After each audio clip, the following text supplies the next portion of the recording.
فراست مومن۔ جب حضرت عمرو بن عاص رضی اللہ تعالی عنہ نے قیصاریہ کو فتح کر کے غزہ کا محاصرہ کیا تو وہاں کے گورنر نے ان کے پاس پیغام بھیجا کہ آپ گفتگو کے لیے کوئی آدمی میرے پاس بھیجیے۔ حضرت عمرو رضی اللہ تعالی عنہ ایک عام آدمی کی حیثیت سے خود تشریف لے گئے اور گفتگو شروع ہوئی۔ غزہ کا گورنر ان کے حکیمانہ انداز گفتگو اور جرأت و بے باکی سے متاثر ہوا۔ اس نے پوچھا، کیا تمہارے ساتھیوں میں تم جیسے کچھ اور لوگ بھی ہیں؟ حضرت عمرو رضی اللہ تعالی عنہ نے فرمایا، یہ بات نہ پوچھیے، میں تو ان میں سب سے کمتر آدمی ہوں، جبھی تو انہوں نے مجھے یہاں بھیجنے کا خطرہ مول لیا ہے۔ غزہ کے گورنر نے یہ سن کر انہیں کچھ تحفے دینے کا حکم دیا اور ساتھ ہی دربان کے پاس حکم لکھ کر بھیج دیا کہ جب یہ شخص تمہارے پاس سے گزرے تو اسے قتل کر کے اس کا مال چھین لو۔ حضرت عمرو رضی اللہ تعالیٰ عنہ جب واپس جانے کے لیے مڑے تو راستے میں غسان کا ایک عیسائی ملا۔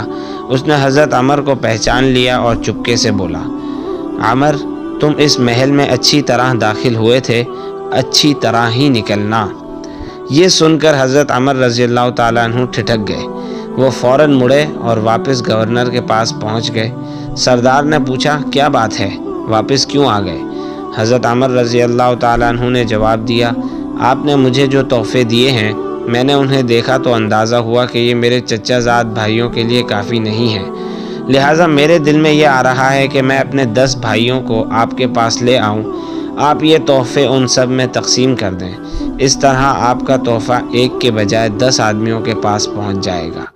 گورنر دل ہی دل میں خوش ہوا کہ اس طرح ایک کے بجائے 10 آدمیوں کو قتل کرنے کا موقع ملے گا۔ چنانچہ اس نے کہا کہ تم ٹھیک کہتے ہو، انہیں جلدی سے لے آؤ، اور یہ کہہ کر دربان سے کہلا دیا کہ اب اس شخص کو جانے دو۔ حضرت عمرو رضی اللہ تعالیٰ عنہ محل سے نکل کر دور تک مڑ مڑ کر دیکھتے رہے، اور جب خطرے کی حدود سے باہر نکل گئے تو فرمایا، آئندہ ان جیسے غداروں کے پاس نہیں آؤں گا۔ چند روز کے بعد غزہ کے گورنر کو صلح کی درخواست کرنی پڑی۔ اس مقصد کے لیے وہ خود مسلمانوں کے پاس آیا، اور جب حضرت عمرو رضی اللہ تعالیٰ عنہ کے خیمے میں داخل ہو کر انہیں امیر لشکر کی حیثیت سے بیٹھا دیکھا تو اس کی حیرت کی انتہا نہ رہی۔ اس نے بوکھلا کر پوچھا، کیا آپ وہی ہیں؟ جی ہاں، حضرت عمرو رضی اللہ تعالیٰ عنہ نے جواب دیا، میں تمہاری غداری کے باوجود زندہ ہوں۔